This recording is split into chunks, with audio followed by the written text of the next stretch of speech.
Исәнмесез, эфирда яңалыклар чыгарылышы, студияда Роза Хабибуллина, алга таба кайбер темалар турында.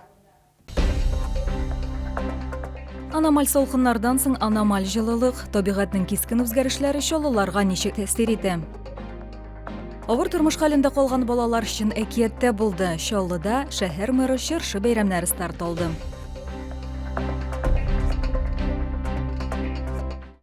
Юш кар һәм көтелмәгән җылыту, ярчалы кабат кар әсирлегендә калды. Юлчылар һәм коммуналь хезмәткәрләргә кар һәм яңгырларның барлык нәтиҗәләрен бетерү өчен тырышып эшләргә туры килә. Бу хакта чыгарылышның беренче материалында сөйләрбез. Аномаль салкыннар үтеп кенә киткән иде, температура әкренләп 0-дан күтәрелә башлады. Табигатьнең кискен үзгәрешләре Чаллыга килеп җитте. Бозлы яңгыр, көчле җил, кар яу. Җәяүлеләргә һәм автомобиль йөртүчеләргә уңайсызлыклар тудыра. Кар ява башлаганнан бирле чистартканнар. Ни территория, ни подъездны дигәндәй. Детсадка бара торган юлдан балалар баралар. Ул юлны совсем чистартканнар юк. Әлбәттә авыр инде, но нишлисең? Көн җылы, без прогулкага чыгыра тырышабыз. Көндә шуңа күрә без булай үй янында гына йөрергә тырышабыз инде. Кирәк булгачтан менә юлларны да чыгыра туры килә. Хәзерге вакытта бик авыр йөрергә. Зорлысын садикка да илтә алмадым, то что коляска белән авыр барырга, санки белән тоже, тюбинг белән җил. Двордан чыгарга да авыррак. Юл эшчеләренә дә җиңел түгел, аларның сүзләренчә кар каты, аны берничә тапкыр җыярга туры килә. Машиналарын юл кырыенда калдырган чаллылар да өстәмә кыенлыклар тудыра. Бер урамга бездән 4-5 сәгать вакыт сарыф ителә инде. Менә хәзер кар югыш булганлыктан эш вакыты тагын да арта. Этәргә авыр берничә проход ясарга кирәк.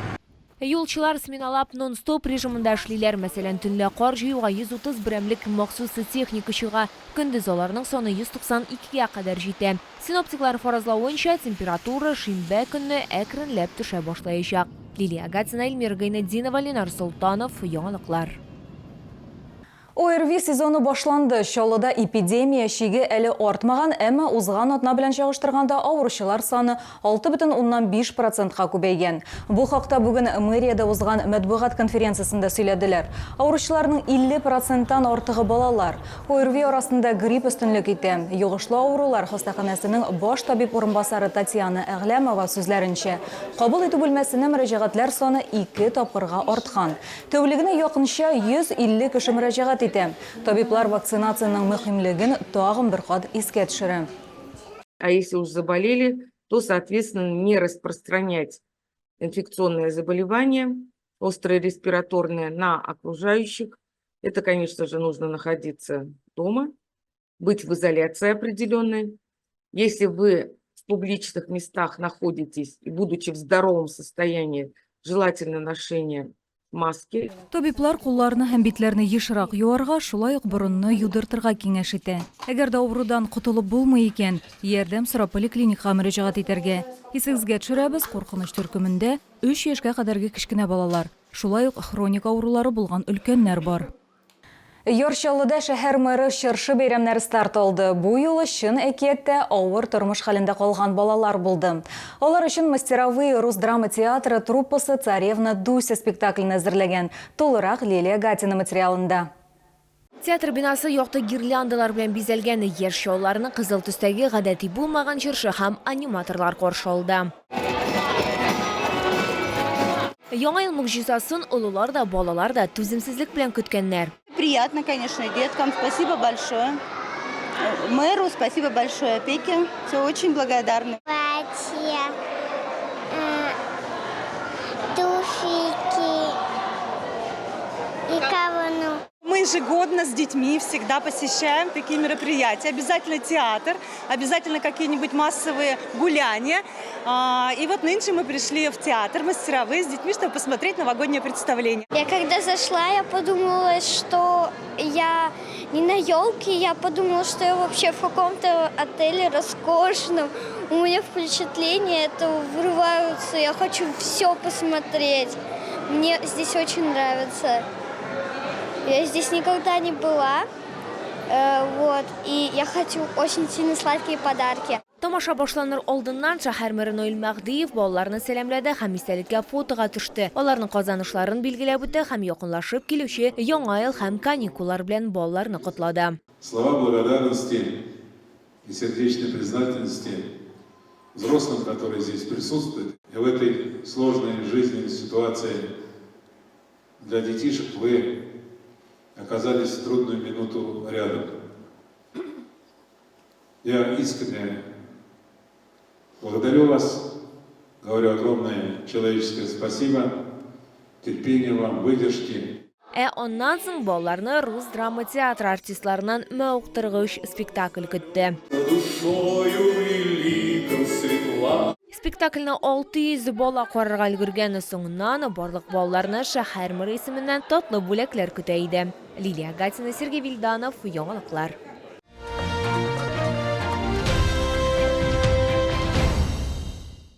80-90 елларның иң популяр жырлары. Көңіл радиосы яна үз тыңлаучыларын сөйіндірді. Көп сұраулар бойынша Чаллы халқы һәм шәһәр қонақлары үшін біздің яшьлек жырлары 2 дип исемләнгән концерт оештырылды. Кешенең матур мизгелләре безнең төшерү объективына да эләкте. Хәерле кич, Яршаллы, хәерле кич, Көңіл радиосын яратып тыңлаучылар. Көңіл радиосы тыңлаучыларын яңа елга бүләксез калдыра алмады. Сара Садыкова концертлар залында 80-90 еллардагы популяр хитлар яңгырады. Алар татар музыка сәнгатенең алтын фондына кергән.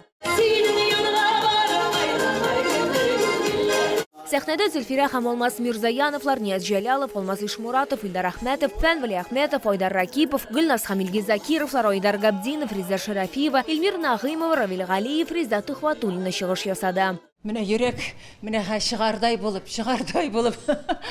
Тибәшеннән да шундый атмосфера, шундый менә кураж, беләсезме, тамашачының, артист кеше өчен шунардан да зур бәхет юк, белсәгез. Легендар җырчы Татарстан Республикасының халык артисты Зөһрә Шәрифуллина үзенең туган көнен сәхнәдә билгеләп үтте.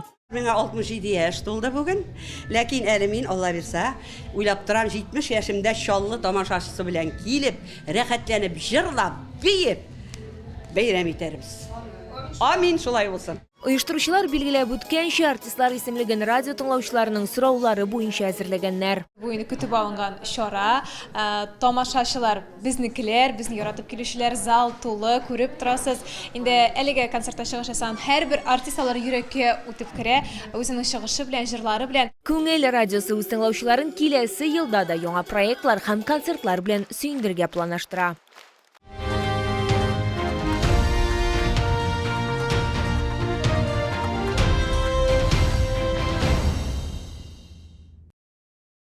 Бүгінгі менә шулар, мин Роза Хабибуллина сезнең белән сау булашам, исән сау булыгыз.